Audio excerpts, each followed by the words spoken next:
సాక్షి సంస్థలు స్థాపించడానికి కూడా విజయసాయి రెడ్డి సహకారం ఉంది కదా. జగన్ ఆస్తుల కేసులో A1 జగన్ అయితే A2 ఎవరు? విజయసాయి రెడ్డి. సో జగన్ కు సంబంధించిన అన్ని కంపెనీల లావాదేవీలు అన్ని కూడా ఆయనే చూశారు. జైలు శిక్ష ఫస్ట్ జగన్ ఆస్తుల కేసులో ఎవరిని అరెస్ట్ చేశారు? విజయసాయి రెడ్డిని. జగన్ తర్వాత A2గా ఉన్న విజయసాయి రెడ్డిని అరెస్ట్ చేసి తర్వాత మిగతా వాళ్ళందరినీ అరెస్ట్ చేశారు కదా.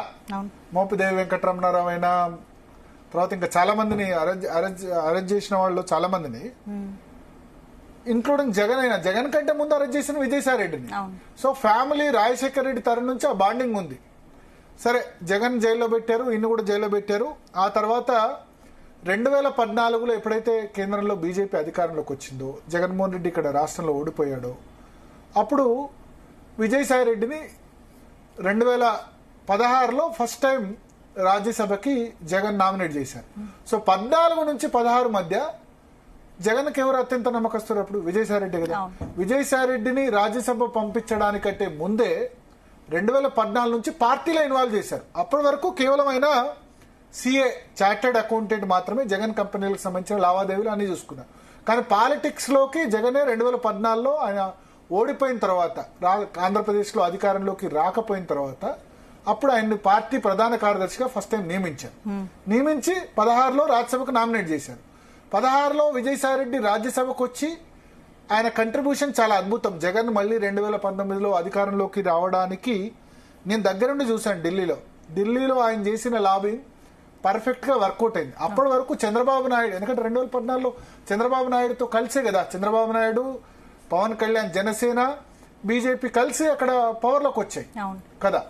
ఆ నెల రోజుల్లో ఈ 3 ఫ్యాక్టర్స్, నరేంద్ర మోడీ, పవన్ కళ్యాణ్, చంద్రబాబు నాయుడు కలిసి చూసి జగన్ అధికారానికి దూరం అయ్యారు.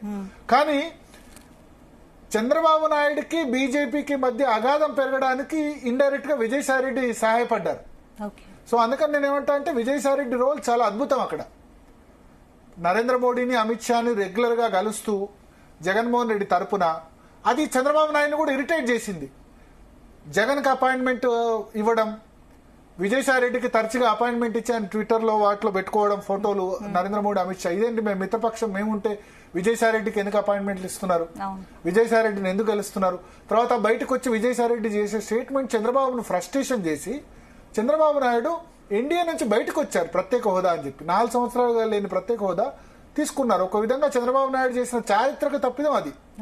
లేకపోతే 2019లో అంత చిత్తుగా ఓడిపోయి ఉండేవాళ్ళు కాదు. వైసీపీకి 151 సీట్లు వచ్చేవి కాదు. ప్రత్యేక హోదా అంశాన్ని ఆయనే మొదలు విస్మరించి మళ్ళీ 2018లో కరెక్ట్ గా ఎలక్షన్ కు 6 నెలల ముందు ప్రత్యేక హోదా అనేసరికి ప్రజలు దాన్ని యాక్సెప్ట్ చేయలేదు. జగన్ ఏదైతే ప్రత్యేక హోదా అన్న ఉచ్చు వేశారో ఆ ఉచ్చులో దిగిపోయారు. ఎట్ ది సేమ్ టైం మరి జగన్, విజయసాయి రెడ్డి మళ్ళీ ఎన్డీఏ అధికారంలోకి రాగానే వెంటనే ప్రత్యేక హోదా అడిగారా అంటే అడగలేదు.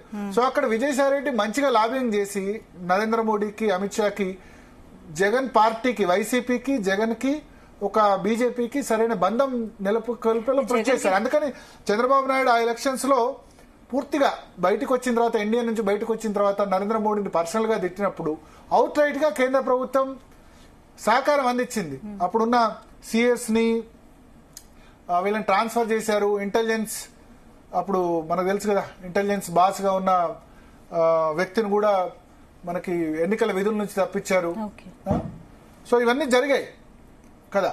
ఇవన్నీ జరిగాయి కాబట్టి దానిలో క్రూషియల్ రోల్ విజయసాయి రెడ్డి. కానీ ఎప్పుడైతే జగన్ ముఖ్యమంత్రి అయ్యారో 2019లో అప్పటి నుంచి విజయసాయి రెడ్డిని దూరం పెట్టారు. జగన్ కి విజయసాయి రెడ్డి మధ్య గ్యాప్ రావడానికి కారణం కోటరీ అనుకోండి, మిగతా వాళ్ళు అంటే జగన్